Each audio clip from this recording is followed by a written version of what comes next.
Stendhal, Le Rouge et le Noir, Chronique du XXe siècle, 8, livre 1er, chapitre 7. Les affinités électives. Ils ne savent toucher le cœur qu'en le froissant. Un moderne. Les enfants l'adoraient, lui ne les aimait point, sa pensée était ailleurs. Tout ce que ces marmots pouvaient faire ne l'impatientait jamais. Froid, juste, impassible, et cependant aimé, parce que son arrivée avait en quelque sorte chassé l'ennui de la maison, il fut un bon précepteur. Pour lui, il n'éprouvait que haine et horreur pour la haute société où il était admis, à la vérité au bas bout de la table, ce qui explique peut-être la haine et l'horreur. Il y eut certains dîners d'apparat, où il put à grande peine contenir sa haine pour tout ce qui l'environnait. Un jour de la Saint-Louis entre autres, M. Valenod tenait le dé chez M. de Rênal, Julien fut sur le point de se trahir, il se sauva dans le jardin, sous prétexte de voir les enfants. Quels éloges de la probité! S'écria-t-il, on dirait que c'est la seule vertu, et cependant quelle considération, quel respect bas pour un homme qui évidemment a doublé et triplé sa fortune, depuis qu'il administre le bien des pauvres. Je parierais qu'il gagne même sur les fonds destinés aux enfants trouvés, à ces pauvres dont la misère est encore plus sacrée que celle des autres. Ah! Monstre! Monstre! Et moi aussi, je suis une sorte d'enfant trouvé, haï de mon père, de mes frères, de toute ma famille. Quelques jours avant la Saint-Louis, Julien, se promenant seul et disant son bréviaire dans un petit bois, qu'on appelle le Belvédère, et qui domine le cours de la Fidélité, avait cherché en vain à éviter ses deux frères, qu'il voyait venir de loin par un sentier solitaire. La jalousie de ces ouvriers grossiers avait été tellement provoquée par le bel habit noir, par l'air extrêmement propre de leur frère, par le mépris sincère qu'il avait pour eux, qu'il l'avait battu au point de le laisser évanoui et tout sanglant. Madame de Rênal, se promenant avec M. Valenod et le sous-préfet, arriva par hasard dans le petit bois, elle vit Julien étendu sur la terre et le crut mort. Son saisissement fut tel, qu'il donna de la jalousie à M. Valenod. Il prenait l'alarme trop tôt.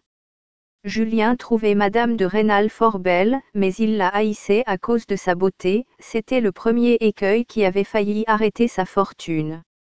Il lui parlait le moins possible, afin de faire oublier le transport qui, le premier jour, l'avait porté à lui baiser la main.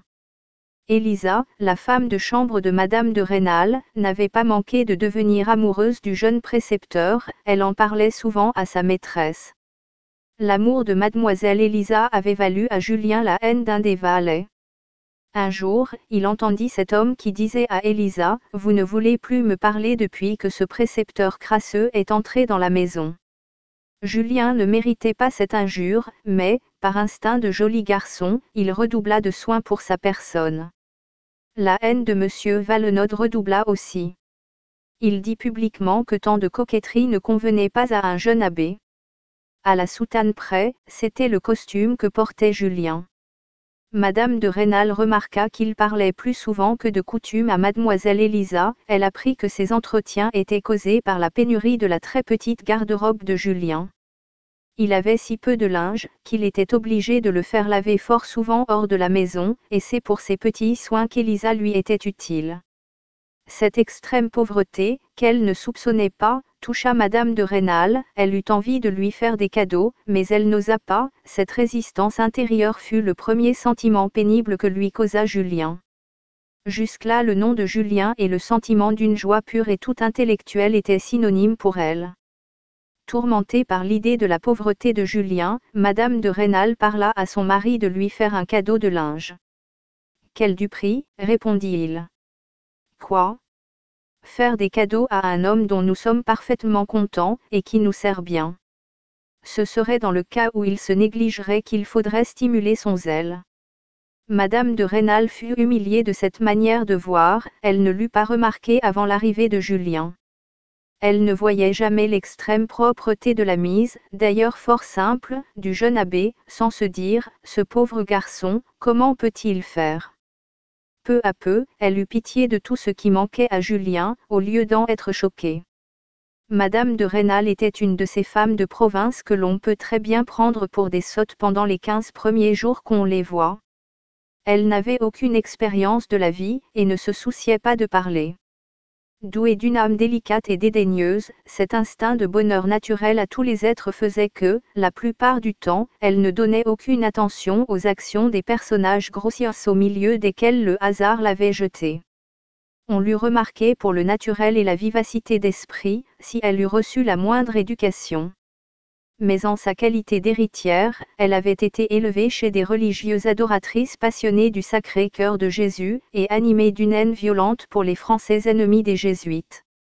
Madame de Rênal s'était trouvée assez de sens pour oublier bientôt, comme absurde, tout ce qu'elle avait appris au couvent, mais elle ne mit rien à la place, et finit par ne rien savoir.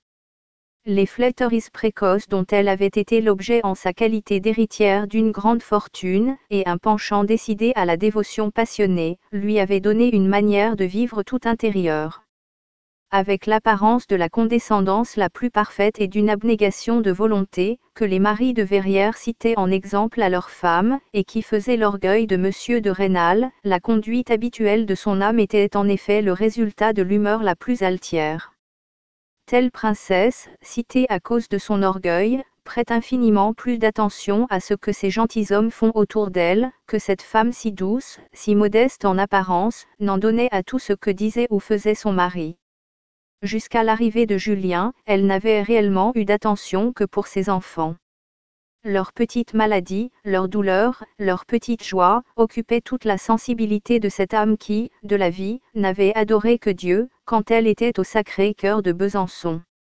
Sans qu'elle daignât le dire à personne, un accès de fièvre d'un de ses fils la mettait presque dans le même état que si l'enfant eût été mort. Un éclat de rire grossier, un haussement d'épaules, accompagné de quelques maximes triviales sur la folie des femmes, avaient constamment accueilli les confidences de ce genre de chagrin, que le besoin d'épanchement l'avait porté à faire à son mari, dans les premières années de leur mariage. Ces sortes de plaisanteries, quand surtout elle portait sur les maladies de ses enfants, retournaient le poignard dans le cœur de Madame de Rênal. Voilà ce qu'elle trouva au lieu des flatteries empressées et mielleuses du couvent jésuitique où elle avait passé sa jeunesse. Son éducation fut faite par la douleur. Trop fière pour parler de ce genre de chagrin, même à son amie Madame d'Herville, elle se figura que tous les hommes étaient comme son mari, Monsieur Valenod et le sous-préfet Charcot de Maugiron. La grossièreté, et la plus brutale insensibilité à tout ce qui n'était pas intérêt d'argent, de préséance ou de croix, la haine aveugle pour tout raisonnement qui les contrariait, lui parurent des choses naturelles à ce sexe, comme porter des bottes et un chapeau de feutre. Après de longues années, Madame de Rênal n'était pas encore accoutumée à ces gens à argent au milieu desquels il fallait vivre. De là le succès du petit paysan Julien. Elle trouva des jouissances douces et toutes brillantes du charme de la nouveauté, dans la sympathie de cette âme noble et fière. Madame de Rênal lui eut bientôt pardonné son ignorance extrême qui était une grâce de plus, et la rudesse de ses façons qu'elle parvint à corriger. Elle trouva qu'il valait la peine de l'écouter, même quand on parlait des choses les plus communes, même quand il s'agissait d'un pauvre chien écrasé, comme il traversait la rue, par la charrette d'un paysan allant au trot.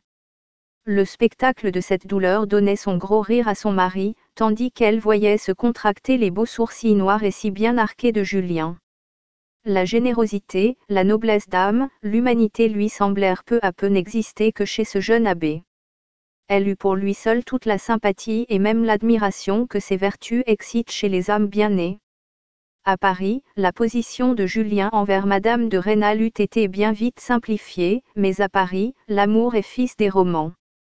Le jeune précepteur et sa timide maîtresse auraient retrouvé dans 3 ou 4 romans, et jusque dans les couplets du gymnase, l'éclaircissement de leur position. Les romans leur auraient tracé le rôle à jouer, montré le modèle à imiter, et ce modèle, tôt ou tard, et quoique sans nul plaisir, et peut-être en rechignant, la vanité eût forcé Julien à le suivre. Dans une petite ville de l'Aveyron ou des Pyrénées, le moindre incident eût été rendu décisif par le feu du climat. Sous nos cieux plus sombres, un jeune homme pauvre, et qui n'est qu'ambitieux parce que la délicatesse de son cœur lui fait un besoin de quelques-unes des jouissances que donne l'argent, voit tous les jours une femme de 30 ans, sincèrement sage, occupée de ses enfants, et qui ne prend nullement dans les romans des exemples de conduite. Tout va lentement, tout se fait peu à peu dans les provinces, il y a plus de naturel. Souvent, en songeant à la pauvreté du jeune précepteur, Madame de Rênal était attendrie jusqu'aux larmes. Julien la surprit, un jour, pleurant tout à fait. Et Madame, vous serait-il arrivé quelque malheur? Non, mon ami, lui répondit-elle, appelez les enfants, allons nous promener. Elle prit son bras et s'appuya d'une façon qui parut singulière à Julien. C'était pour la première fois qu'elle l'avait appelé mon ami. Vers la fin de la promenade, Julien remarqua qu'elle rougissait beaucoup. Elle ralentit le pas. On vous aura raconté, dit-elle sans le regarder, que je suis l'unique héritière d'une tante fort riche qui habite Besançon. Elle me comble de présents. Mes fils font des progrès, si étonnants, que je voudrais vous prier d'accepter un petit présent comme marque de ma reconnaissance. Il ne s'agit que de quelques louis pour vous faire du linge. Mais, ajouta-t-elle en rougissant encore plus, et elle cessa de parler. Quoi, madame, dit Julien. Il serait inutile, continua-t-elle en baissant la tête, de parler de ceci à mon mari. Je suis petit, madame, mais je ne suis pas bas, reprit Julien en s'arrêtant les yeux brillants de colère et se relevant de toute sa hauteur, c'est à quoi vous n'avez pas assez réfléchi. Je serais moins qu'un valet, si je me mettais dans le cas de cacher à monsieur de Rênal quoi que ce soit de relatif à mon argent. Madame de Rênal était atterrée. Monsieur le maire, continua Julien, m'a remis 5 fois 36 francs depuis que j'habite sa maison, je suis prêt à montrer mon livre de dépenses à monsieur de Rênal et à qui que ce soit, même à monsieur Valenod qui me hait. À la suite de cette sortie, Madame de Rênal était restée pâle et tremblante, et la promenade se termina sans que ni l'un ni l'autre pût trouver un prétexte pour renouer le dialogue. L'amour pour Madame de Rênal devint de plus en plus impossible dans le cœur orgueilleux de Julien. Quant à elle, elle le respecta, elle l'admira, elle en avait été grondée. Sous prétexte de réparer l'humiliation involontaire qu'elle lui avait causée, elle se permit les soins les plus tendres. La nouveauté de ses manières fit pendant 8 jours le bonheur de Madame de Rênal. Leur effet fut d'apaiser en partie la colère de Julien, il était loin d'y voir rien qui pût ressembler à un goût personnel. Voilà, se disait-il, comme sont ces gens riches, ils humilient, et croient ensuite pouvoir tout réparer par quelque singerie. Le cœur de Madame de Rênal était trop plein, et encore trop innocent, pour que, malgré ses résolutions à cet égard, elle ne racontât pas à son mari l'offre qu'elle avait faite à Julien, et la façon dont elle avait été repoussée. Comment, reprit monsieur de Rênal vivement piqué, avez-vous pu tolérer un refus de la part d'un domestique? Et comme Madame de Rênal se récriait sur ce mot. Je parle, madame, comme feu monsieur le prince de Condé, présentant ses chambellans à sa nouvelle épouse, tous ces gens-là, lui dit-il, sont nos domestiques. Je vous ai lu ce passage des Mémoires de Besenval, essentiel pour les préséances. Tout ce qui n'est pas gentilhomme, qui vit chez vous et reçoit un salaire, est votre domestique. Je vais dire 2 mots à ce monsieur Julien, et lui donner 100 francs. Ah! Mon ami, dit Madame de Rênal tremblante, que ce ne soit pas du moins devant les domestiques. Oui, il pourrait être jaloux et avec raison, dit son mari en s'éloignant et pensant à la quotité de la somme. Madame de Rênal tomba sur une chaise, presque évanouie de douleur. Il va humilier Julien, et par ma faute. Elle eut horreur de son mari, et se cacha la figure avec les mains. Elle se promit bien de ne jamais faire de confidence.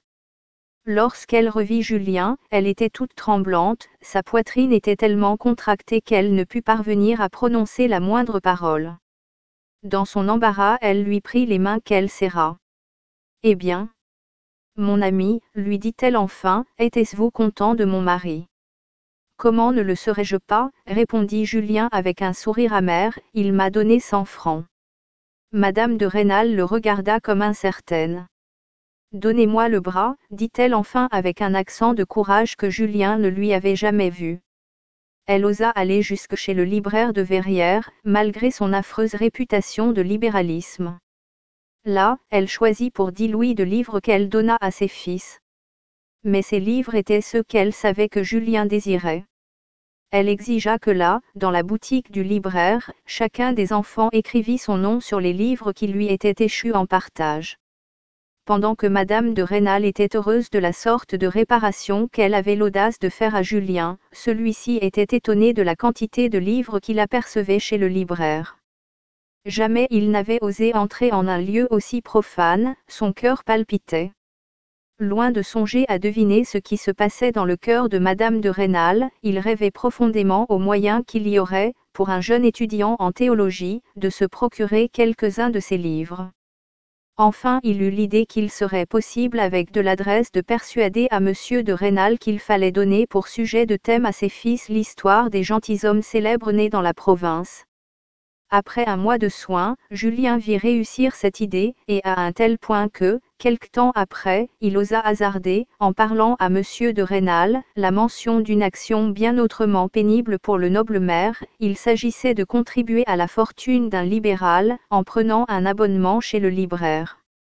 Monsieur de Rênal convenait bien qu'il était sage de donner à son fils aîné l'idée de visu de plusieurs ouvrages qu'il entendrait mentionner dans la conversation, lorsqu'il serait à l'école militaire, mais Julien voyait monsieur le maire s'obstiner à ne pas aller plus loin. Il soupçonnait une raison secrète, mais ne pouvait la deviner. Je pensais, monsieur, lui dit-il un jour, qu'il y aurait une haute inconvenance à ce que le nom d'un bon gentilhomme tel qu'un Rênal parût sur le sale registre du libraire. Le front de Monsieur de Rênal s'éclaircit. Ce serait aussi une bien mauvaise note, continua Julien, d'un ton plus humble, pour un pauvre étudiant en théologie, si l'on pouvait un jour découvrir que son nom a été sur le registre d'un libraire loueur de livres.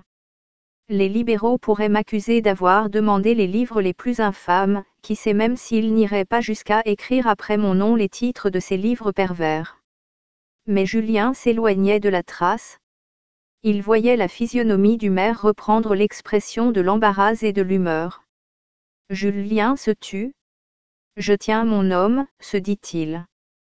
Quelques jours après, l'aîné des enfants interrogeant Julien sur un livre annoncé dans la quotidienne, en présence de Monsieur de Rênal. Pour éviter tout sujet de triomphe au parti jacobin, dit le jeune précepteur, et cependant me donner les moyens de répondre à Monsieur Adolphe, on pourrait faire prendre un abonnement chez le libraire par le dernier de vos gens. Voilà une idée qui n'est pas mal, dit Monsieur de Rênal, évidemment fort joyeux. Toutefois il faudrait spécifier, dit Julien de cet air grave et presque malheureux qui va si bien à de certaines gens, quand ils voient le succès des affaires qu'ils ont le plus longtemps désiré, il faudrait spécifier que le domestique ne pourra prendre aucun roman. Une fois dans la maison, ces livres dangereux pourraient corrompre les filles de madame, et le domestique lui-même. Vous oubliez les pamphlets politiques, ajouta Monsieur de Rênal, d'un air hautain. Il voulait cacher l'admiration que lui donnait le savant mezzo-termine inventé par le précepteur de ses enfants. La vie de Julien se composait ainsi d'une suite de petites négociations, et leur succès l'occupait beaucoup plus que le sentiment de préférence marqué qu'il n'eût tenu qu'à lui de lire dans le cœur de Madame de Rênal. La position morale où il avait été toute sa vie se renouvelait chez Monsieur le maire de Verrières. Là, comme à la scierie de son père, il méprisait profondément les gens avec qui il vivait, et en était haï. Il voyait chaque jour dans les récits faits par le sous-préfet, par Monsieur Valenod, par les autres amis de la maison, à l'occasion de choses qui venaient de se passer sous leurs yeux, combien leurs idées ressemblaient peu à la réalité. Une action lui semblait, elle, admirable, c'était celle-là précisément qui attirait le blâme des gens qui l'environnaient. Sa réplique intérieure était toujours « quel monstre ou quel sot ». Le plaisant, avec tant d'orgueil, c'est que souvent il ne comprenait absolument rien à ce dont on parlait. De la vie, il n'avait parlé avec sincérité qu'au vieux chirurgien-major, le peu d'idées qu'il avait été relatives aux campagnes de Bonaparte en Italie, ou à la chirurgie. Son jeune courage se plaisait au récit circonstancié des opérations les plus douloureuses, il se disait « je n'aurais pas sourcillé ». La première fois que Madame de Rênal essaya avec lui une conversation étrangère à l'éducation des enfants, il se mit à parler d'opérations chirurgicales, elle pâlit et le pria de cesser. Julien ne savait rien au-delà. Ainsi, passant sa vie avec Madame de Rênal, le silence le plus singulier s'établissait entre eux dès qu'il était seul. Dans le salon, quelle que fût l'humilité de son maintien, elle trouvait dans ses yeux un air de supériorité intellectuelle envers tout ce qui venait chez elle. Se trouvait elle seule un instant avec lui, elle le voyait visiblement embarrassé. Elle en était inquiète, car son instinct de femme lui faisait comprendre que cet embarras n'était nullement tendre. D'après je ne sais quelle idée prise dans quelque récit de la bonne société, tel que l'avait vu le vieux chirurgien-major, dès qu'on se taisait dans un lieu où il se trouvait avec une femme, Julien se sentait humilié, comme si ce silence eût été son tort particulier. Cette sensation était 100 fois plus pénible dans le tête-à-tête. Son imagination remplie des notions les plus exagérées, les plus espagnoles, sur ce qu'un homme doit dire, quand il est seul avec une femme, ne lui offrait dans son trouble que des idées inadmissibles. Son âme était dans les nues, et cependant il ne pouvait sortir du silence le plus humiliant. Ainsi son air sévère, pendant ses longues promenades avec Madame de Rênal et les enfants, était augmenté par les souffrances les plus cruelles. Il se méprisait horriblement. Si par malheur il se forçait à parler, il lui arrivait de dire les choses les plus ridicules. Pour comble de misère, il voyait et s'exagérait son absurdité, mais ce qu'il ne voyait pas, c'était l'expression de ses yeux, ils étaient si beaux et annonçaient une âme si ardente, que, semblable aux bons acteurs, il donnait quelquefois un sens charmant à ce qui n'en avait pas. Madame de Rênal remarqua que, seul avec elle, il n'arrivait jamais à dire quelque chose de bien que lorsque, distrait par quelque événement imprévu, il ne songeait pas à bien tourner un compliment. Comme les amis de la maison ne la gâtaient pas en lui présentant des idées nouvelles et brillantes, elle jouissait avec délice des éclairs d'esprit de Julien. Depuis la chute de Napoléon, toute apparence de galanterie est sévèrement bannie des muresses de la province. On a peur d'être destitué. Les fripons cherchent un appui dans la congrégation, et l'hypocrisie a fait les plus beaux progrès même dans les classes libérales. L'ennui redouble. Il ne reste d'autre plaisir que la lecture et l'agriculture. Madame de Rênal, riche héritière d'une tante dévote, mariée à 16 ans à un bon gentilhomme, n'avait de sa vie éprouvée ni vu rien qui ressemblât le moins du monde à l'amour. Ce n'était guère que son confesseur, le bon curé Chélan, qui lui avait parlé de l'amour, à propos des poursuites de M. Valenod, et il lui en avait fait une image si dégoûtante, que ce mot ne lui représentait que l'idée du libertinage le plus abject. Elle regardait comme une exception, ou même comme tout à fait hors de nature, l'amour tel qu'elle l'avait trouvé dans le très petit nombre de romans que le hasard avait mis sous ses yeux. Grâce à cette ignorance, Madame de Rênal, parfaitement heureuse, occupée sans cesse de Julien, était loin de se faire le plus petit reproche.